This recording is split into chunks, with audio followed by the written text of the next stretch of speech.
സ്നേഹമുള്ളവരെ, ഇന്ന് ഒരു വലിയ കുടുംബത്തെ പരിചയപ്പെടുത്തുവാനാണ് നമ്മൾ ആഗ്രഹിക്കുന്നത്. നമ്മൾ കണ്ണൂർ ജില്ലയിലെ തലശ്ശേരി അതിരൂപതയിൽ മണിക്കടവ് ഫൊറോന ഇടവക ദേവാലയ പരിധിയിലുള്ള തറപ്പത്ത് എമിലിൻ്റെയും പ്രണിതയുടെയും കുടുംബത്തെ നമ്മളൊന്ന് പരിചയപ്പെടുകയാണ്. ഒരു ദൈവാനുഗ്രഹത്തിൻ്റെ വലിയ സമൃദ്ധി ഈ കാലഘട്ടത്തിൽ നമുക്ക് നമ്മുടെ മുമ്പിൽ അവതരിപ്പിക്കാൻ സാധിക്കുന്ന ഒരു ശ്രേഷ്ഠമായ കുടുംബമാണ് എമിലിൻ്റെയും പ്രണിതയുടെയും. നമുക്ക് അവരുടെ വിശേഷങ്ങളിലേക്ക് പോകാം. എല്ലാവരെയും ഒത്തിരി സ്നേഹത്തോടെ ക്ഷണിക്കുന്നു. നമുക്ക് ഈ ദൈവാനുഗ്രഹത്തിൻ്റെ ഈ നിമിഷങ്ങൾ അനുഗ്രഹമാക്കി തീർക്കുവാൻ നമുക്ക് ഒരുമിച്ച് യാത്ര ചെയ്യാം.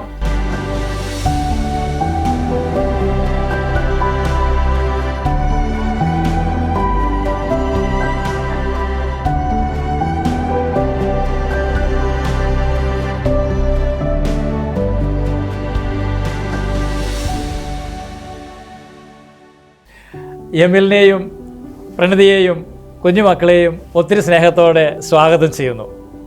ഈശോ എല്ലാവരെയും സമൃദ്ധമായിട്ട് അനുഗ്രഹിക്കട്ടെ എന്ന് ആദ്യമായിട്ട് തന്നെ ആശംസിക്കുകയാണ്. നിങ്ങൾ ഈ നല്ല ചിരി കാണുമ്പോൾ തന്നെ ഈശോ നിങ്ങളെ അനുഗ്രഹിക്കും എന്നതിന് യാതൊരു സംശയവുമില്ല. എമിൽ ഒന്ന് പരിചയപ്പെടുത്തിക്കൊണ്ട് തുടങ്ങാവോ? എൻ്റെ പേര് എമില്.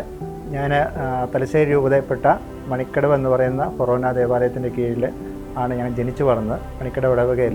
ഞാനിപ്പം ജോലി ചെയ്യുന്നത് എറണാകുളത്താണ്. എറണാകുളത്ത് ഒരു മൾട്ടിനാഷണൽ കമ്പനിയുടെ ഷെഫായിട്ട് വർക്ക് ചെയ്യുന്നു. കുട്ടികളെല്ലാം എറണാകുളത്താണ് ഉള്ളത്. സഹോദരങ്ങൾ ആരൊക്കെയാണ്? എനിക്ക് 2 സഹോദരൻ. ഞങ്ങൾ 3 ആമക്കളാണ്. അതിലെനിക്ക് 2 മൂത്ത ജ്യേഷ്ഠന്മാരാണുള്ളത്. ആദ്യത്തെ മൂത്തയാൾ വൈദികനാണ്. റോമിലാണ് സേവനം ചെയ്യുന്നത്. പേരെന്താണ്? ഫാദർ ആൽബി. രണ്ടാമത്തെ ആൾ എബി, ഓസ്ട്രേലിയയിൽ മെൽബൺ സെറ്റിലിനാണ്. പിന്നെ ഞാൻ 3-ാമത്തെ ആളാണ്. വൈഫും അതുപോലെ 3 പെൺകുട്ടികളുള്ള വീട്ടിലെ 3-ാമത്തെ ആളാണ്. അപ്പോൾ എനിക്ക് പേരിന് പോലും ഒരു അളിയനില്ല. പ്രണിത ഒന്ന് പരിചയപ്പെടുത്തി പറയാമോ? വീട്ടിൻ്റെ സാഹചര്യങ്ങളും കാര്യങ്ങളും ഒന്ന് പരിചയപ്പെടുത്തി പറയാമോ? എൻ്റെ പേര് പ്രണിതയാണ്.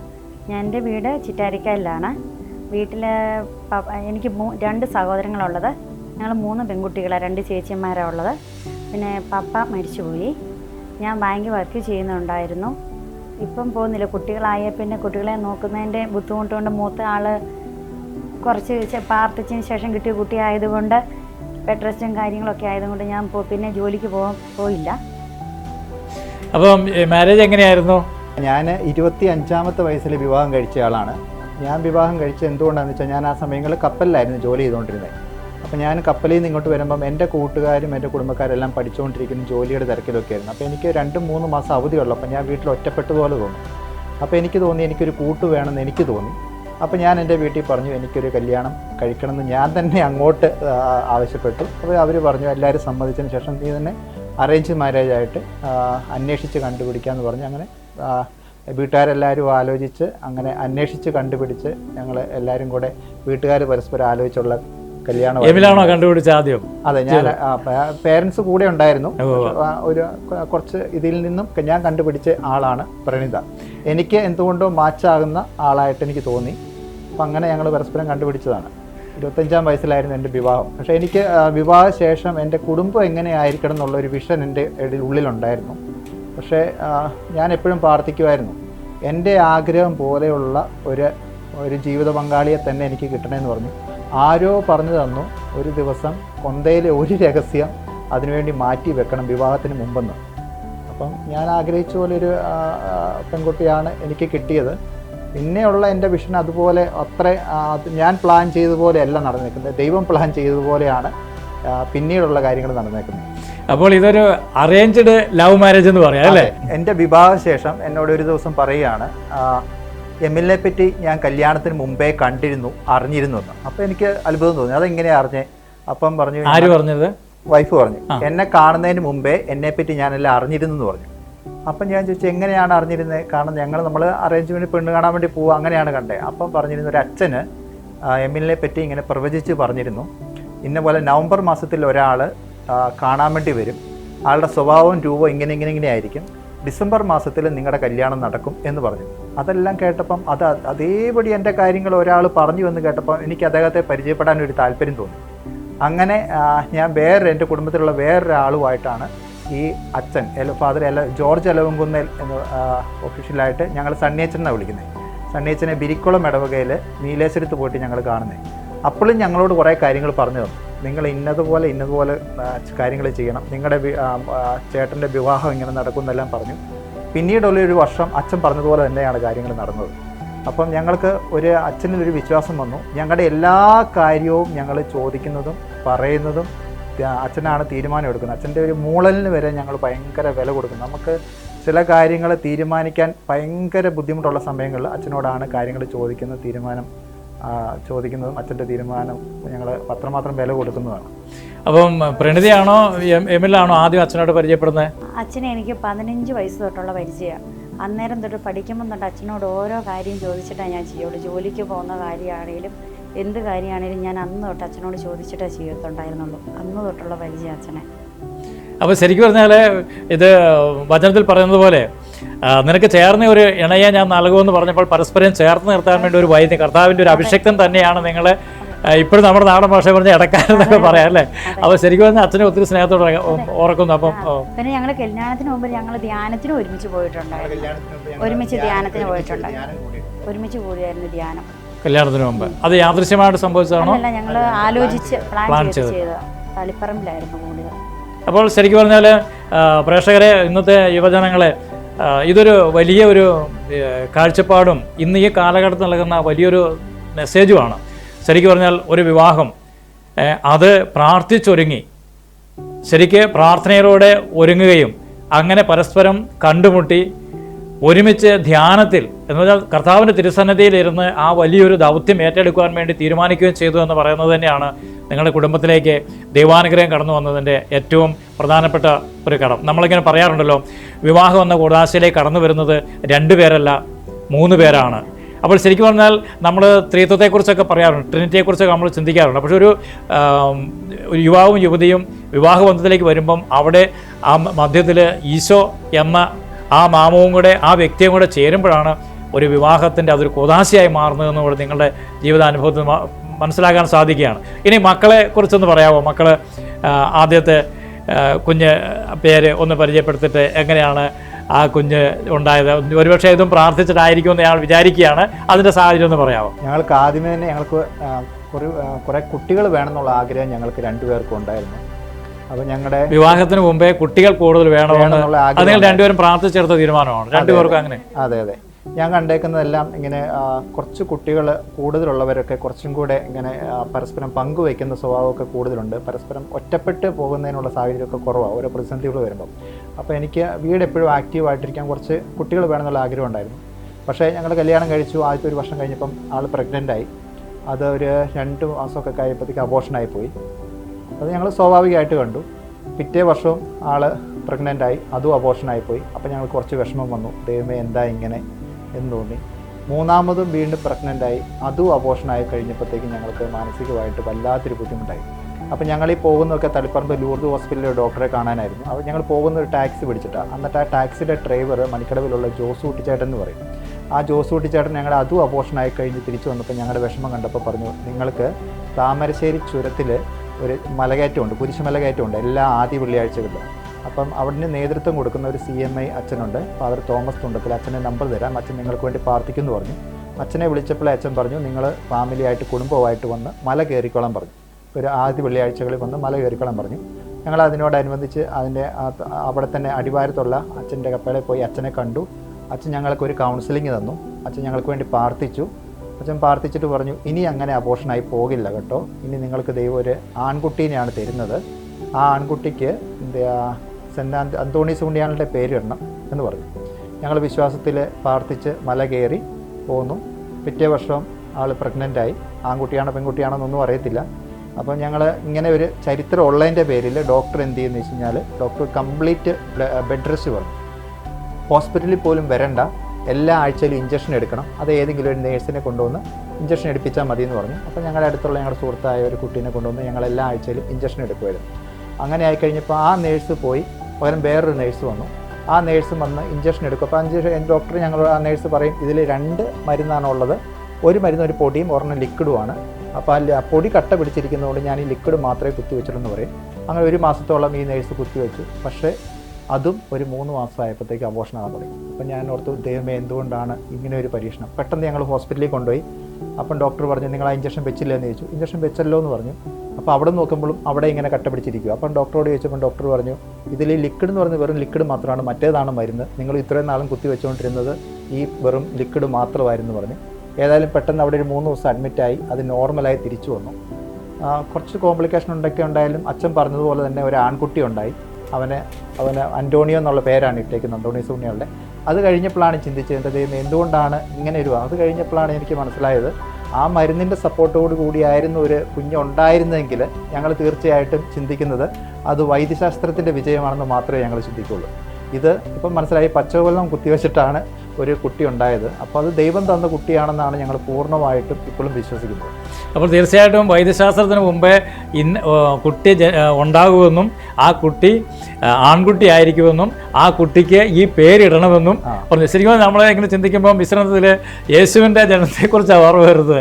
ഒരു ശിശു ജനിക്കും, അതിന് നീ ഇന്ന പേര് വിളിക്കണം എന്ന് പറഞ്ഞു. ശരിക്കും പറഞ്ഞാൽ ഒരു വൈദ്യൻ പ്രാർത്ഥിച്ചെന്ന് പറയുമ്പോൾ ശരിക്കും പറഞ്ഞാൽ ദൈവത്തോട് പരിശുദ്ധാത്മാവിൻ്റെ ഒരു ഇടപെടലാണ് അവിടെ കാണുവാൻ സാധിക്കുക. ദൈവാത്മാവിനാൽ നയിക്കുന്നവരെല്ലാം ദൈവത്തിൻ്റെ മക്കളാണെന്ന് പറയുമ്പം അച്ഛൻ പ്രാർത്ഥിച്ച് പറഞ്ഞത് ലോകത്തുള്ള സകല രഹസ്യങ്ങളും അറിയാവുന്ന ഒരേ ഒരു ശക്തി ദൈവമാണ്. ആ ദൈവത്തിൻ്റെ ആത്മാവിൽ പ്രചോദനമായിട്ടാണ് തീർച്ചയായിട്ടും ആ വൈദ്യൻ അത് നിങ്ങളോട് പറയാനിടയായി. നിങ്ങളത് വിശ്വസിച്ചു പൂർണ്ണമായിട്ടും അല്ലേ? ഇടയ്ക്ക് വൈദ്യശാസ്ത്രം ഒരു പരാജയം, ഒരു നേഴ്സിനുണ്ടായ ഒരു കൈപ്പഴ പോലും അത് അനുഗ്രഹമാക്കി മാറ്റി എന്ന് പറയുമ്പം മോനെ ഇപ്പോൾ പപ്പ പറഞ്ഞു കേട്ടില്ലേ, മോനെ ഈശോയുടെ പ്രത്യേക ഒരു അനുഗ്രഹമായിട്ട് പപ്പയ്ക്കും അമ്മയ്ക്കും ലഭിച്ചതാണ്. ഇപ്പോൾ മോൻ്റെ പേരൊന്ന് പറയാമോ? എൻ്റെ പേര് അന്റോണിയോ. എത്ര ക്ലാസ്സിലാണ് പഠിക്കുന്നത്? ഞാൻ ഇപ്പോൾ 6th പഠിക്കുന്നത്. അതെ അല്ലേ? മോനെ പഠിച്ച് ആരാകണമെന്ന് ആഗ്രഹിക്കുന്നത്? എനിക്കൊരു സയൻറ്റിസ്റ്റ് ആണെന്ന് ആഗ്രഹം. സയൻറ്റിസ്റ്റ് ആകണമെന്ന് ആഗ്രഹിക്കുന്നു. അപ്പോൾ ഈശോയ്ക്ക് വേണ്ടി ഒരു നല്ല സയൻറ്റിസ്റ്റ് ആകട്ടെ എന്ന് പ്രാർത്ഥിക്കുകയും അതിനുവേണ്ടി ആഗ്രഹിക്കുകയും ചെയ്യുന്നു അല്ലേ? അപ്പോൾ ആർക്ക് വേണ്ടിയിട്ട് ഒരു സയൻറ്റിസ്റ്റ് ആകണമെന്ന് പറയാം? ഈശോയ്ക്ക് വേണ്ടിയുള്ള ഒരു സയൻറ്റിസ്റ്റ്. ഈശോയ്ക്ക് വേണ്ടി ഒരു സയൻറ്റിസ്റ്റ് ആകാൻ അനുഗ്രഹിക്കട്ടെ എന്ന് പ്രാർത്ഥിക്കുന്നു കേട്ടോ. രണ്ടാമത്തെ കുട്ടിയെ കുറിച്ചൊന്ന് പറയാമോ? രണ്ടാമത്തെ കുട്ടി ഉണ്ടായത് ആളുടെ 2ാമത്തെ ജന്മദിനത്തിൻ്റെ അന്നാണ് രണ്ടാമത്തെ കുട്ടി ഉണ്ടായത്. ആളുണ്ടായത് മൂത്ത മോനുണ്ടായത് 2013 ഓഗസ്റ്റ് 10-നാണ്. 2 വർഷം കഴിഞ്ഞ് 2015 ഓഗസ്റ്റ് 10-നാണ് മോളുണ്ടായത്. അപ്പം മോളുണ്ടായി. ഞങ്ങൾ അതിനുശേഷം എറണാകുളത്തേക്ക് പോയി. അതിനുശേഷം ഇദ്ദേഹം ഉണ്ടായപ്പം ആള് പ്രീമച്ചുവറായിരുന്നു. മോളുടെ പേരൊന്ന് പറയാമോ? എൻ്റെ പേര് ഏഞ്ചലീന എമിൽ. ഏഞ്ചലീന എമിൽ. ഓ, നല്ല പേരാണല്ലോ. മോള് പഠിച്ച് ആരാകാനാണ് ഉദ്ദേശിക്കുന്നത്? ഡോക്ടർ. പെട്ടെന്ന് മറുപടി കിട്ടിയല്ലോ. ഒരു ഡോക്ടർ ആകാൻ വേണ്ടി അല്ലേ? ആർക്ക് വേണ്ടിയുള്ള ഒരു ഡോക്ടർ ആകുന്നതാണ് ഇഷ്ടം? ആർക്ക് വേണ്ടി? മിടുക്കി. ഈശോയ്ക്ക് വേണ്ടിയിട്ട് ഒരു ഡോക്ടർ ആകാൻ വേണ്ടി അല്ലേ? ഈശോ അനുഗ്രഹിക്കട്ടെ, മോളുടെ ആഗ്രഹം സാധിക്കട്ടെ എന്ന് പ്രാർത്ഥിക്കുന്നു കേട്ടോ. ഓക്കെ. അപ്പം ഈശോ തന്ന മൂന്നാമത്തെ കുട്ടി ആള് ഒരു പ്രീമച്ചുവറായിരുന്നു. എറണാകുളത്ത് വെച്ചാണ് ഉണ്ടായത്. അപ്പം ഞങ്ങൾ ഒരു 2 മാസം മുമ്പേ കുട്ടി ഉണ്ടായി. അവിടുത്തെ ഒരു പ്രമുഖ ഹോസ്പിറ്റലായിരുന്നു. എന്തുകൊണ്ടോ അവനെ പ്രീമച്ചുവറായി. അവന് കുറച്ച് കോംപ്ലിക്കേറ്റഡ് ആയിട്ട് അവൻ്റെ ഉള്ളിലെ ശ്വാസം എല്ലാം നിലച്ചതിന് ശേഷമാണ് അവനെ പുറത്തെടുക്കാൻ പറ്റിയത്. അപ്പോഴേ ഡോക്ടർ പറഞ്ഞിരുന്നു ആള് ജീവനോടെ കിട്ടിയാൽ തന്നെ ആൾ നോർമൽ ആയിരിക്കില്ല എന്നൊക്കെ ഞങ്ങളോട് പറഞ്ഞിരുന്നു. അതുപോലെ തന്നെ അവനുണ്ടായ പാടെ തന്നെ വെന്റിലേറ്ററിലേക്ക് പോയി. അപ്പം അവന് പല ഇഞ്ചക്ഷനൊക്കെ മാറി അവർ ചികിത്സയുടെ പരീക്ഷണമൊക്കെ നടത്തി കഴിഞ്ഞും 2 ദിവസം കഴിഞ്ഞപ്പം അവർ പറഞ്ഞു, ഞങ്ങളെക്കൊണ്ട് ചെയ്യാവുന്നതല്ല ഞങ്ങൾ ചെയ്തു, ഇനി ഞങ്ങളെക്കൊണ്ടൊന്നും ചെയ്യാനില്ല. അപ്പം നിങ്ങൾക്ക് വേണമെങ്കിൽ എറണാകുളത്തെ മറ്റ് 3 പ്രമുഖ ഹോസ്പിറ്റലും കൂടെ ഉണ്ട്, അങ്ങോട്ടേക്ക് മാറ്റാമെന്ന് പറഞ്ഞു. മാറ്റാമെന്ന് പറഞ്ഞപ്പോൾ അവർ പറഞ്ഞു അതുകൊണ്ടൊന്നും വലിയ കാര്യമൊന്നുമില്ല, പിന്നെ നിങ്ങൾക്കിടെ ഒരു ആശ്വാസത്തിന് വേണ്ടി വേണമെങ്കിൽ മാറ്റിക്കോളാൻ പറഞ്ഞു. അപ്പം ഞങ്ങൾ കേട്ടപ്പം ഒരു ഹോസ്പിറ്റലിൽ ഒരു പേര് കേട്ട ഒരു ഡോക്ടറുണ്ട്, മധു ജോർജ് എന്ന് പറഞ്ഞു. ആ ഡോക്ടറിൻ്റെ വാർത്തയൊക്കെ 2 ആഴ്ച മുമ്പ് മനോരമ ചാനലൊക്കെ വന്നിരുന്നു. കാരണം ഒരു 24 ആഴ്ച പ്രായത്തിൽ ഒരു സ്ത്രീ മരിക്കുകയും ആ സ്ത്രീയുടെ പ്രഗ്നൻ്റ് ആയിരുന്ന സ്ത്രീ മരിക്കുകയും ആ സ്ത്രീയുടെ കുട്ടികളെ 2 പേരെയും രക്ഷിച്ചതിൻ്റെ വാർത്തയൊക്കെ വലിയ വാർത്തയായിരുന്നു. അപ്പോൾ ആ ഡോക്ടറിനെ വിളിച്ചപ്പോഴേ ആ ഡോക്ടർ പറഞ്ഞു നിങ്ങൾ കൊണ്ടുവന്നോളൂ, ഞാൻ നോക്കാമെന്നെല്ലാം പറഞ്ഞു. അപ്പോൾ നമുക്ക് പേടിയാണ്. അന്നൊരു ആദ്യ വെള്ളിയാഴ്ചയായിരുന്നു. ഇവനുണ്ടാകുന്നത് ജനുവരി 3-ന് ചാവറ കുര്യാക്കോൽ ഏലിയാസ് അച്ഛൻ്റെ പീസിൻ്റെ അന്നാണ് ഉണ്ടാകുന്നത്. അപ്പോൾ ഞങ്ങൾ ഈ സംഭവങ്ങളൊക്കെ നടക്കുമ്പോഴേ ഞങ്ങൾ പ്രാർത്ഥിച്ചു, ഏലിയാസ് അച്ഛനോട് പ്രാർത്ഥിച്ചു, ഏലിയാസ് അച്ഛൻ്റെ പേരിട്ടു. അപ്പോൾ ഞങ്ങൾ ആദ്യ വെള്ളിയാഴ്ച ഇതിങ്ങനെ എല്ലാവരും കുടുംബത്തിലുള്ളവരും എൻ്റെ ഫ്രണ്ട്സും എല്ലാം വന്ന് ഒരു രാത്രിയിൽ ഉറക്കം ഒളഞ്ഞ് ഇതിനു വേണ്ടി പ്രാർത്ഥിച്ചു. പിറ്റേ ദിവസം രാവിലെ ആയപ്പോഴത്തേക്കും ഇവൻ്റെ ബ്രീത്തിങ് ലെവലൊക്കെ കുറച്ച് കൂടി വന്നു. പിന്നെ അവനെ ഹോസ്പിറ്റലിലേക്ക് മാറ്റി. ഏകദേശം ഇവന് 1 മാസത്തോളം വെന്റിലേറ്ററിൽ കിടന്നതിന് ശേഷം ഞങ്ങൾക്ക് ഒരു കുഴപ്പവും കൂടാതെ ഞങ്ങളുടെ കയ്യിലേക്ക് ദൈവം തന്നു. അപ്പം കുറച്ച് കോംപ്ലിക്കേഷനൊക്കെ ആയിട്ട് അതിനുശേഷം കോംപ്ലിക്കേഷനൊക്കെ ഉണ്ടാകുമെന്ന് ഡോക്ടേഴ്സ് പറഞ്ഞെങ്കിലും ഇപ്പം അവന് മിടുക്കനായിട്ടുള്ള ഒരാളാണ്. അവർ പറഞ്ഞതായിട്ടുള്ള ഒരു കോംപ്ലിക്കേഷൻ ദൈവം അനുഗ്രഹിച്ച് അവനില്ല അല്ലേ? അപ്പോൾ ഈ വചനത്തിൽ ഇങ്ങനെ പറയുന്ന പോലെ തന്നെ തേടുന്നവർക്കും തന്നെ കാത്തിരിക്കുന്നവർക്കും കർത്താവ് നല്ലവനാണെന്ന് വിശ്വാസത്തിൽ ഇങ്ങനെ പറഞ്ഞു വെക്കുന്നു അല്ലേ? അപ്പം കർത്താവിന് വേണ്ടി കാത്തിരുന്ന് ആ കർത്താവിൻ്റെ ഹിതത്തിന് വേണ്ടി വിട്ടുകൊടുത്തുകൊണ്ട് കർത്താവിൻ്റെ വിശുദ്ധൻ്റെ നാമധേയം സ്വീകരിച്ചുകൊണ്ട് ആ വിശുദ്ധനോട് അല്ലേ ചാവറ കുര്യാക്കോസ് ഏലിയാസച്ചനോട് പ്രാർത്ഥിച്ചു. ആ പേര് തന്നെ സ്വീകരിച്ചു. മോൻ്റെ പേരെന്ന് പറഞ്ഞേ? ആൽബർട്ടോ ഇലിയാസ് എംഎൽ. കൊള്ളാം, മിടുക്കൻ അല്ലേ? ശരിക്കും പറഞ്ഞാൽ അങ്ങനെ ഒരു പ്രീമച്ചുറായ ഒരു കുട്ടിയെ അങ്ങനെ ഒരു യാതൊരു ഇതുമില്ല അല്ലേ? ശരിക്കും പറഞ്ഞാൽ അപ്പം ഏലിയാസച്ചൻ്റെ വലിയൊരു മധ്യസ്ഥം നിങ്ങൾക്ക് അതിലുണ്ടായിരുന്നു അല്ലേ? സ്വർഗം അങ്ങനെയാണ്, നമുക്ക് ഓരോ ഇതിൽ ഒരു ആശ്വാസം നൽകുന്ന നമുക്കൊരു നിമിത്തമാണ് ഓരോ വിശുദ്ധര് അല്ലേ? അപ്പോൾ തീർച്ചയായിട്ടും മോനെ അങ്ങനെയാണെങ്കിൽ മോനെ പഠിച്ച ആരാകും?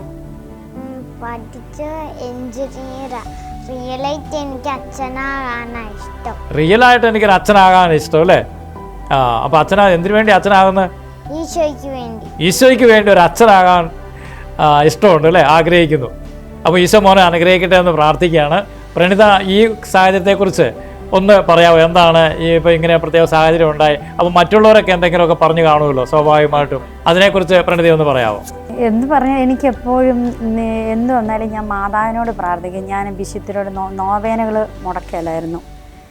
അന്ന് എല്ലാ വിശുദ്ധരുടെയും ഗീവർഗീസ് പുണ്യാള യുദാശ്രീ എല്ലാ വിശുദ്ധരുടെയും മാതാവ്, നിത്യസഹായ മാതാവ്, പിന്നെ കൊന്ത എന്നും ചൊല്ലും. പിന്നെ എനിക്ക് ഇപ്പോഴും ഒരു സഹനം ഒരു നിധി എന്നും പറഞ്ഞൊരു പ്രാർത്ഥന പുസ്തകമുണ്ട്. അത് എൻ്റെ അമ്മയുടെ നിന്ന് കിട്ടിയതാണ്. അത് ഞാൻ വർഷങ്ങളായിട്ട് ചെല്ലുന്ന. അതൊക്കെ വെച്ച് ഞാൻ ചില സമയം ദൈവന് പറ്റിയായിരുന്നു. പിന്നെ ഞാൻ പ്രാർത്ഥിക്കുന്ന കുറേ പേരോട് പറയുമ്പോൾ അവർ പറയും കൊച്ചിന് കുഴപ്പമൊന്നുമില്ല. മധ്യസ്ഥ പ്രാർത്ഥനാ ഗ്രൂപ്പിലെ പോലെ ആൾക്കാരുണ്ട്. അപ്പോൾ അവർ പറയും എന്നോട് കുഴപ്പമൊന്നുമില്ല, പ്രാർത്ഥിച്ചേക്കാം.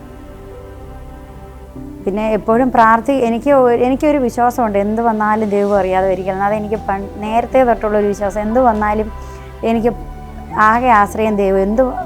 ദൈവത്തിൽ കഴിഞ്ഞ് ഞാൻ വിചാരിക്കും വേറെ ഒന്നുമില്ല മുകളിലോട്ട് സംഭവിക്കാനാണ്. അത് മാത്രമാണ് ആകെ വിശ്വാസമുള്ളത്. ദൈവവും മാതാവും. അത് നേരത്തെ തൊട്ടുള്ള ഒരു ചെറുപ്പത്തിലേ തൊട്ട് അങ്ങനെയായിരുന്നു. ഞാനിങ്ങനെ കൊന്ത കുറേ ചെല്ലുമായിരുന്നു. ഞാൻ നേരത്തെ തൊട്ട് കൊന്ത ചെല്ലും. പിന്നെ എന്തെങ്കിലും ഒരു ടെൻഷനോ കാര്യങ്ങളോ വന്നാൽ ഞാൻ പറഞ്ഞില്ലേ ഞാൻ അച്ഛനെ അന്ന് തൊട്ട് അറിയുമ്പം പ്രാർത്ഥനയിലാണ് കൂടുതലും ആശ്രയിച്ചുകൊണ്ടിരിക്കുന്നത് എല്ലാ കാര്യത്തിലും. സ്നേഹമുള്ളവരെ, ഇതൊക്കെ നമ്മളൊന്ന് ഓർത്തിരിക്കേണ്ടതാണ്. നമ്മളിന്ന് നമ്മുടെ കുടുംബത്തിൽ അസ്വസ്ഥതകൾ പ്രയാസം ഉണ്ടാകുമ്പോൾ, നമ്മുടെ മക്കൾ വഴിതെറ്റി പോകുമ്പോൾ ഇന്ന് കാരണവന്മാരൊക്കെ എത്രയോ വേദനിക്കാറുണ്ട്. എന്നാൽ അവർക്ക് കൊടുക്കേണ്ടത് നമ്മൾ കൊടുത്തിട്ടുണ്ടോ?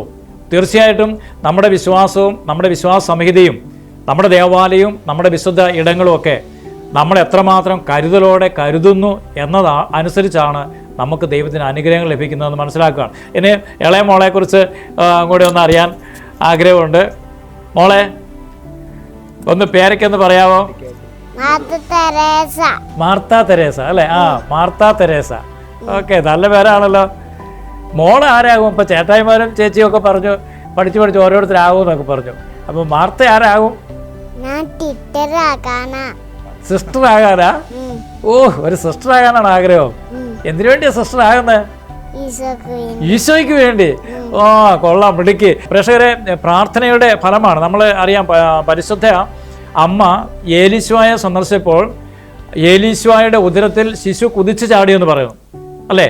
അപ്പോൾ ശരിക്കും പറഞ്ഞാൽ അമ്മയുടെ പ്രാർത്ഥന, അമ്മ തീർച്ചയായിട്ടും പ്രഗ്നൻ്റ് ആയിരിക്കുന്ന അവസരത്തിലൊക്കെ പ്രാർത്ഥിച്ചിരുന്നു മനസ്സിലാക്കുന്നു. അപ്പോൾ അത് ഉദരത്തെ ശിശുവിനെ സ്വാംശീകരിക്കുകയും അത് ഉദരത്തെ ശിശുവിൽ സ്വഭാവ രൂപീകരണത്തിലും ആത്മീയതയിലും വളർന്നു വരുവാൻ വേണ്ടി ഇടയാക്കി. ഇന്നൊക്കെ പലപ്പോഴും ചിന്തിക്കാറുണ്ട്, ഇന്ന് ഇത് ശരിക്കും പറഞ്ഞാൽ ഇപ്പോഴൊക്കെ ഗർഭിണികളായിരിക്കുന്നവരൊക്കെ ഇതൊന്ന് ശ്രദ്ധിക്കുന്നത് നല്ലതാണെന്ന് ഞാൻ വിചാരിക്കുകയാണ്. കാരണം ഗർഭാവസ്ഥയിലായിരിക്കുമ്പോൾ പോയിട്ട് ഈ അശ്ലീല ചിത്രങ്ങളും മോശമായ ചിത്രങ്ങളൊക്കെ കാണി ടി വിയുടെ മുമ്പിലൊക്കെ ചെലവഴിക്കുമ്പം നമ്മളൊന്ന് ചിന്തിക്കണം, നമ്മുടെ ഉദരത്തിൽ മറ്റൊരു വ്യക്തിത്വം വളർന്നു വരുന്നുണ്ട്. ആ വ്യക്തിത്വത്തിൻ്റെ രൂപീകരണം എവിടെ നിന്ന് ആരംഭിക്കുന്നു? അമ്മയുടെ ഉദരത്തിലായിരിക്കുന്ന സമയത്ത് മുതൽ ആരംഭിക്കുകയാണ്. ഇവിടെ തീർച്ചയായിട്ടും ഈ യമിലിൻ്റെയും പ്രണിതയുടെയും കുടുംബത്തിൽ നമുക്ക് കാണുവാൻ സാധിക്കുന്ന വിവാഹം പ്രാർത്ഥനയോടെ തുടങ്ങുന്നു, കുഞ്ഞുങ്ങൾക്ക് വേണ്ടി പ്രാർത്ഥിക്കുന്നു, ആ ഗർഭാവസ്ഥയിലായിരിക്കുമ്പോൾ പ്രാർത്ഥിക്കുന്നു, അത് കുട്ടികളെ സംശയിക്കുന്നു. കുട്ടികൾ തീർച്ചയായിട്ടും ഇപ്പോൾ ഇവർ തന്നെ പറഞ്ഞു കേട്ടില്ലേ, അവരിൽ ആ ഒരു ഒരു ലക്ഷ്യബോധം ഇപ്പോൾ തന്നെ ഉണ്ടായത് അത് എവിടെ നിന്നാണ്? ആ ഉദരത്തെ ശിശു ആയിരിക്കുന്ന സമയം മുതലുള്ള പ്രാർത്ഥന. തീർച്ചയായിട്ടും ഒത്തിരി സ്നേഹത്തോടെ ഓർക്കുന്നു. ഇതോട് കൂട്ടിച്ചേർത്ത് പ്രണതിക്ക് എന്തെങ്കിലുമൊക്കെ പറയാൻ കാണും, പ്രഗ്നൻ്റ് ആയിരുന്ന സാഹചര്യങ്ങളിലും ഒക്കെ ഒന്ന് പറയാവോ? 4 സിസേറിയൻ ആയിരുന്നേ. 4 സിസേറിയൻ ആയിരുന്നു. 4 സിസേറിയൻ ആയിരുന്നു.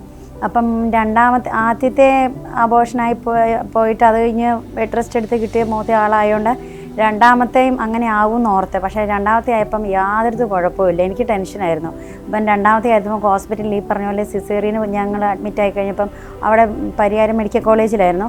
അപ്പോൾ അന്നേരം അവിടുത്തെ പഠിക്കുന്ന ഡോക്ടേഴ്സ് പിള്ളേർ എന്നോട് പറഞ്ഞു, പറ്റുകയില്ല, 2 സിസേറിയന് കൂടുതൽ പാടില്ല കേട്ടോ. അപ്പോൾ അത് കേട്ടപ്പോൾ എനിക്കൊരു ടെൻഷനും കാര്യം ഉണ്ടായിരുന്നു.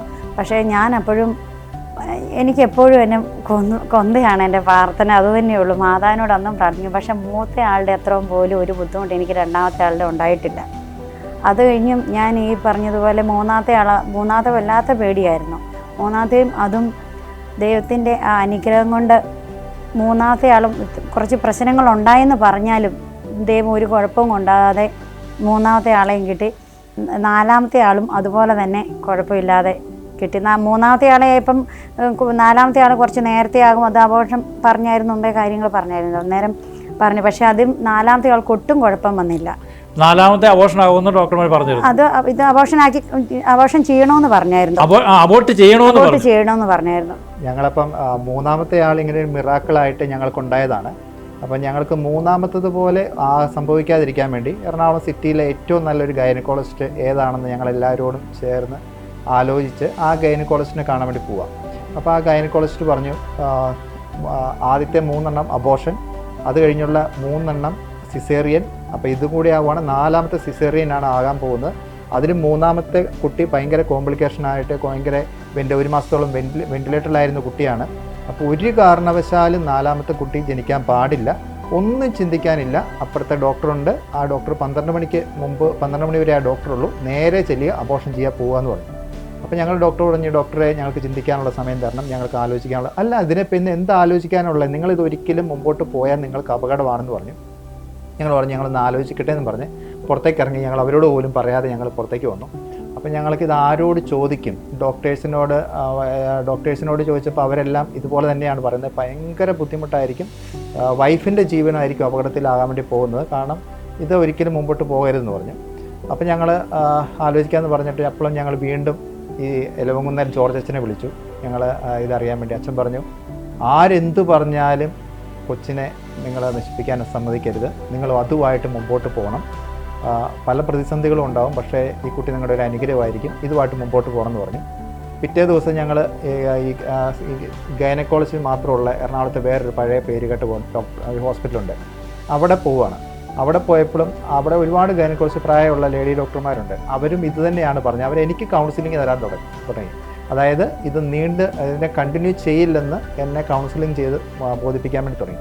അപ്പോഴും അവർ പറയുന്ന കുറച്ച് കാര്യങ്ങളൊക്കെ ഞാൻ കേൾക്കുമ്പോൾ എനിക്ക് ഭയങ്കര പേടി തോന്നും. അപ്പോൾ ഞാൻ വൈഫിനെ നോക്കും, വൈഫിന് യാതൊരു പേടിയില്ല. വൈഫ് പറയും, ഇല്ല, ഞാൻ എന്ത് വന്നെന്ന് പറഞ്ഞാലും അബോർഷൻ ചെയ്യാൻ സമ്മതിക്കില്ല, ഞാനാണ് സഹിക്കേണ്ടത്, ഞാൻ സഹിച്ചോളൂ എന്ന് പറയും. അപ്പോൾ അടുത്ത 3 മാസവും ഈ ചെക്കപ്പിൻ്റെ സമയത്തെല്ലാം എനിക്ക് കൗൺസിലിംഗ് ഉണ്ടായിരുന്നു. അത് മുമ്പോട്ട് പോയി കഴിഞ്ഞാൽ സംഭവിക്കും. അത് കഴിഞ്ഞുള്ള സമയത്താണ് കൊറോണ അങ്ങ് വന്നത്. കൊറോണ വന്നു കഴിഞ്ഞപ്പോഴത്തേക്ക് ഒരിക്കലും ഞങ്ങളെ ഇതിനെ സമ്മതിക്കാത്ത രീതിയിലേക്കാക്കി. അപ്പോൾ ഞാൻ പേടിക്കാൻ തുടങ്ങി. പക്ഷേ എൻ്റെ ഈ പേടിയും ഭയവും ഒന്നും നമുക്ക് ഇവരോട് കാണിക്കാൻ പറ്റില്ല, കാരണം ഇവരാണല്ലോ ഇത് സഹിക്കുക. അപ്പം നമ്മളിത് ഉള്ളിൽ ഒതുക്കും, പ്രാർത്ഥിക്കും, ഇത് മാത്രമേ ഉള്ളൂ. അതിനുശേഷം ഒരു 6 മാസമൊക്കെ ആയി കഴിഞ്ഞപ്പോഴത്തേക്കും കൊറോണ അങ്ങ് മരണം ഇങ്ങനെ കുമിഞ്ഞു കൂടാൻ തുടങ്ങി. വാർത്തകളിലൊക്കെ ഇങ്ങനെ ആയ സമയത്ത് എനിക്കൊരു പെട്ടെന്നൊരു പനി വന്നു. പനി വന്നു കഴിഞ്ഞപ്പോൾ എനിക്ക് പേടിയായി, കാരണം 3 കൊച്ചു കുട്ടികളും ഗർഭിണിയായിട്ടുള്ള ഭാര്യയുണ്ട്. ഞാൻ എന്ത് ചെയ്യും? എനിക്കും കൊറോണയാണോ എന്ന് തോന്നി. പനി അങ്ങ് മൂർച്ഛിച്ചു. രാത്രി ആയപ്പോഴത്തേക്കും ഞാനങ്ങ് തളർന്ന് വീണു. പിറ്റേ ദിവസം ആയപ്പോഴത്തേക്കും ഹോസ്പിറ്റലിൽ കൊണ്ടുപോകാൻ ആരുമില്ല, എൻ്റെ കൂടെ ഇവർ മാത്രമേ ഉള്ളൂ. ഇവരോട് കാരണം ഹോസ്പിറ്റലിൽ കൊണ്ടുപോകണമെന്ന് പറഞ്ഞാൽ ഒരു ടാക്സി പോലും വരത്തില്ല, ആംബുലൻസ് വിളിക്കണം. പക്ഷേ അത്രയ്ക്കുള്ള ഇതുമില്ല. ആംബുലൻസ് ഉണ്ടായി നേരെ ക്വാറന്റൈനിലേക്ക് കൊണ്ടുപോകുക. അപ്പോൾ ഇവർ തന്നെ രാത്രിയിൽ ഒരു വാടക വീട്ടിൽ കഴിയില്ല. അപ്പം ഞാൻ തന്നെ എൻ്റെ കമ്പനിയിൽ അന്വേഷിച്ചു. എൻ്റെ കമ്പനിയിലെ മാനേജറോട് പറഞ്ഞു. മാനേജർ ഒരു ടാക്സി വിട്ടു, നേരെ അവിടുത്തെ ഒരു ഹോസ്പിറ്റലിൽ കൊണ്ടുപോയി. അപ്പോൾ അവർ എക്സ്റേ എടുത്തതിന് ശേഷം അവർ പറഞ്ഞു, എനിക്ക് ഒരു ബയോപ്സി എടുക്കണം, എൻ്റെ ലെൻസ് ഒന്നും കാണുന്നില്ല. അപ്പോൾ നിങ്ങളുടെ കൂടെ വന്നത് ആരാന്ന് ചോദിച്ചു. അപ്പം ഞാൻ പറഞ്ഞു, എൻ്റെ കൂടെ ആരും വന്നിട്ടില്ല. അല്ല, ഇപ്പം ഞങ്ങൾക്കത് നിങ്ങളോട് പറയാൻ പറ്റില്ല, നിങ്ങൾ ആരെങ്കിലും കൂട്ടിക്കൊണ്ട് വരും, അല്ല ഇവിടെ അഡ്മിറ്റ് ആകണം എന്ന് പറഞ്ഞു. അപ്പോൾ ഞാൻ പറഞ്ഞു, അല്ല, എനിക്ക് കഫക്കെട്ട് കൂടിയതിൻ്റെ ആയിരിക്കും എന്ന് പറഞ്ഞു. അവസാനമായപ്പോഴത്തേക്കും ഇത് ഞാൻ ഫോണിൽ കൂടെ വിളിക്കുന്ന ഡ്രൈവർ, എന്നെ കൊണ്ടുവന്ന ഡ്രൈവർ കേട്ടപ്പോഴത്തേക്കും ഡ്രൈവറിന് പേടിയായി, എനിക്ക് കൊറോണയാണോ. അപ്പം അവിടെ അവർ ക്വാറൻറ്റൈനായി, എന്നെ കൊണ്ടുവന്ന പേരിൽ പിറ്റേ ദിവസം തൊട്ട് എന്നെ ഹോസ്പിറ്റലിൽ കൊണ്ടുപോകാനും ആരുമില്ലാതെ. അപ്പം ഞാൻ പ്രാർത്ഥിക്കുക മാത്രമേ നിവൃത്തിയുള്ളൂ. കാരണം ഇവരോട് എനിക്കിതൊന്നും അറിയിക്കാൻ പറ്റില്ല. ഞാനിങ്ങനെ ഒരു അവസ്ഥയിൽ കിടക്കുന്നു. ന്യൂമോണിയ ആയിരുന്നു. പിറ്റേ ദിവസം തൊട്ട് ഇവർ ആൻറ്റിബയോട്ടിക് എന്നിട്ട് രാത്രി മുഴുവൻ ഛർദി, ഇങ്ങനൊരു അവസ്ഥയിലായിരുന്നു. ആ സമയത്തും ദൈവമേ ഇവർക്കൊന്നും വരല്ലേ, ഭാര്യ ഗർഭിണിയാണ്, 3 കൊച്ചു കുട്ടികളുണ്ട്. അപ്പം ആ പ്രതിസന്ധിയിലൂടെ ഒക്കെ കടന്നുപോയി. പിന്നെ അവർ ഡോക്ടേഴ്സ് ഞങ്ങൾ ഇതിൽ നിന്ന് പിന്മാറില്ല എന്ന് കണ്ടപ്പോൾ ഞങ്ങളെ ഉപദേശം നിർത്തി, ഇവരെന്തെങ്കിലും ആയിക്കോട്ടെ എന്നുള്ള രീതിയിലായി. അങ്ങനെ ആ സെപ്റ്റംബർ മാസത്തിൽ നല്ല പീക്ക് കൊറോണ ടൈമിൽ ദൈവം ഈ കുഞ്ഞിനെ തന്നു. ദൈവം അനുഗ്രഹിച്ച് ഞങ്ങൾ മറ്റു കുഞ്ഞുങ്ങളെപ്പോലെയല്ല, ഞങ്ങൾ ദൈവം പ്ലാൻ ചെയ്തതുപോലെ വളരെ മനോഹരമായിട്ടൊരു ജന്മമായിരുന്നു ഈ കുഞ്ഞിൻ്റെ. ഒരു പ്രശ്നം ഉണ്ടായില്ല. എനിക്കോ ഇവർക്കോ ആർക്കും ആ ഹോസ്പിറ്റലിൽ താമസിച്ചതിൻ്റെ പേരിൽ ഒരു കൊറോണയോ കാര്യങ്ങളൊന്നും വന്നിട്ടില്ല. പക്ഷേ അതിന് ശേഷം ഞാൻ ഹോസ്പിറ്റലിൻ്റെ ലീവ് കഴിഞ്ഞ്, ഭാര്യയുടെ പ്രസവത്തിൻ്റെ ലീവ് കഴിഞ്ഞ് ഡ്യൂട്ടിക്ക് ചെല്ലുമ്പോൾ ഞാൻ അറിയുന്നത് എൻ്റെ ജോലി നഷ്ടപ്പെട്ടെന്നാണ്. അപ്പം പിന്നീട് എനിക്കൊരു വലിയൊരു കൊറോണക്കാലം ജോലിയില്ലാത്ത ഒരു വലിയ സാമ്പത്തിക പ്രതിസന്ധിയൊക്കെ ഉണ്ടായപ്പോഴും അപ്പോൾ എനിക്ക് വേറൊരു തിരിച്ചറിഞ്ഞു, എൻ്റെ സുഹൃത്തുക്കളും ഞാൻ കാണാത്തവരും കണ്ടവരുമായ ഒരുപാട് പേര് എന്നെ സ്നേഹിക്കുന്നുണ്ടെന്നുള്ളത്. ഒരു ലോകത്തിൻ്റെ പല ഭാഗങ്ങളിലുള്ളവർ എനിക്കൊരു ജോലിക്കായിട്ടും എന്നെ ഭയങ്കരമായിട്ട് സഹായിച്ചു. അത് കഴിഞ്ഞ് കൊറോണ കഴിഞ്ഞപ്പോൾ നല്ലൊരു ജോലി കിട്ടി. ഞങ്ങൾക്ക് പുറത്തേക്ക് എനിക്ക് വീണ്ടും ഓസ്ട്രേലിയയിലേക്ക് ഇവരെ വിട്ടു പോകേണ്ടതായിട്ട് എനിക്ക് അങ്ങനെ ഒരു സാഹചര്യം വന്നായിരുന്നു. ആദ്യമായിട്ട് ഞാൻ ഇവൾ പ്രാർത്ഥിക്കുന്നത് കണ്ടിട്ടുണ്ടെങ്കിലും കരഞ്ഞ് പ്രാർത്ഥിക്കുന്ന ഒരു അവസ്ഥ വന്നേക്കുന്നത് ഞാൻ ഈ ആവിലാപ്പള്ളിയിൽ മുട്ടയിൽ ഇങ്ങനെ നീന്തിക്കൊണ്ട് ഇവൾ ഒരിക്കലും കരഞ്ഞ് പ്രാർത്ഥിക്കുന്നുണ്ട്. ഞാൻ ചോദിച്ചു എന്തിനാ ഇങ്ങനെ കരഞ്ഞ് പ്രാർത്ഥിക്കുന്നതെന്ന് കണ്ടപ്പോൾ പറഞ്ഞു, എമില് പുറത്താണ് ജോലിയെങ്കിലും എനിക്ക് തന്നെ 4 പിള്ളേരെ നോക്കാൻ പറ്റില്ല, ഇവിടെ എന്തെങ്കിലും ഒരു ജോലി കിട്ടിയിരുന്നെങ്കിൽ എന്ന് പറഞ്ഞു. അപ്പം ആ അച്ഛൻ ഞങ്ങളുടെ പ്രാർത്ഥനയോ ഞങ്ങളുടെ കണ്ണീരോ കണ്ടിട്ടാന്ന് പറഞ്ഞ് ഞങ്ങളുടെ തലയെ കൈവച്ചിട്ട് പ്രാർത്ഥിച്ചിട്ട് ഒരു 5 രൂപ നാണയം തന്നിട്ട് ഇത് പേഴ്സിൽ നിന്ന് മാറ്റല്ലെന്ന് പറഞ്ഞ് ഞങ്ങളുടെ കൈ തന്നു. പിന്നീട് ഞാൻ അറിയുന്നത് എനിക്കൊരു ജോലി, തൽക്കാലത്തേക്ക് കയറിയൊരു ജോലി കൊണ്ട് എനിക്ക് പിടിച്ചു വിറ്റാൻ പറ്റി. ഇതുവരെ ഒരു കുഴപ്പവും ദൈവം വരുത്തിയിട്ടില്ല എന്ന് വിശ്വസിക്കുന്നു. അപ്പോൾ ശരിക്കും പറഞ്ഞാൽ ഇപ്പം എമിലിൻ്റെയും പ്രണതയുടെയും ഈ ഒരു ആ തീരുമാനത്തിന് സാഹചര്യം ഓർക്കുമ്പം ഇപ്പം എനിക്ക് തന്നെ വളരെ ഒരു ക്രിട്ടിക്കൽ പോയിന്റ് എന്ന് പറയാം അല്ലേ. ശരിക്കും പറഞ്ഞാൽ ഒരു തീരുമാനം എടുക്കുമ്പം അത് ലോകത്തിൻ്റെ സമ്മർദ്ദം വേറെ, എല്ലാ സ്ഥലത്തു നിന്നും നമ്മളെങ്ങനെ പ്രഷർ ചെയ്യുകയാണ് ഒരു ജീവൻ അബോർട്ട് ചെയ്യാൻ വേണ്ടിയിട്ട്. പക്ഷെ ആ ജീവന് വേണ്ടി നിലനിൽക്കാൻ വേണ്ടി നിങ്ങൾ അരയും തലയും മുറുക്കി നിങ്ങൾ രംഗത്തിറങ്ങുക. നിങ്ങൾക്ക് കിട്ടുന്ന ഉപദേശവും കൗൺസിലും എന്താണ്? ഇത് കളയുക, അതിനു വേണ്ടിയിട്ട് നിങ്ങളെ ഒരുക്കുക എന്നുള്ളത് ലോകത്തിൻ്റെ ചിന്ത അതാണ്. പക്ഷേ അവിടെയും നിങ്ങൾ പരസ്പരം അതാണ് നിങ്ങൾ 2 പേരും പരസ്പരം അല്ലേ. ഇവിടെ എമിലിനോട് പറഞ്ഞ വാക്കുകൾ ഞാൻ മനസ്സിലോർക്കുകയാണ്, ഭാര്യയ്ക്കാണ് പ്രശ്നം വരുന്നത്, നിങ്ങൾക്ക് പ്രശ്നമില്ല എന്ന് പറയുമ്പോൾ ചങ്കിക്കൊള്ളുന്ന വാക്കാണ്. അപ്പോൾ തീർച്ചയായിട്ടും നമ്മുടെ നോട്ടം ജീവിത പങ്കാളിയുടെ അടുത്തേക്കാണ്. അപ്പോൾ അവിടെ യാതൊരു കൂസലില്ലാതിരിക്കുന്ന ഒരു അവസ്ഥ. ശരിക്കും പറഞ്ഞാൽ അതാണ് ദൈവത്തിൻ്റെ ഇടപെടൽ. അപ്പോൾ ആ കൂട്ടത്തിൽ നിങ്ങൾക്ക് ആകെ ഉണ്ടായിരുന്നൊരു പിടിവള്ളി എന്ന് പറയുന്നത് ഒരു അച്ഛൻ പ്രാർത്ഥിച്ചിട്ട് കൊച്ചിനൊരു കുഴപ്പമുണ്ടാകുകയില്ല.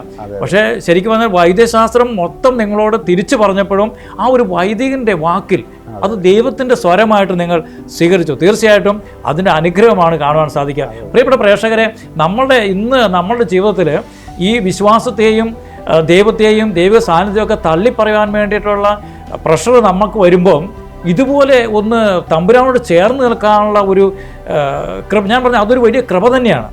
ഈ കാലഘട്ടത്തിൽ, ഈ വർത്തമാന കാലഘട്ടത്തിൽ എങ്ങനെ ദൈവത്തെ തള്ളിപ്പറയാം, ദൈവിക കാര്യങ്ങളിൽ നിന്ന് ഒഴിഞ്ഞു മാറാം എന്ന് ചിന്തിക്കുമ്പം ഇവിടെ കാണുവാൻ സാധിക്കുന്നത് എങ്ങനെ ദൈവത്തോട് കൂടെ ചേർന്ന് നിൽക്കാൻ സാധിക്കും.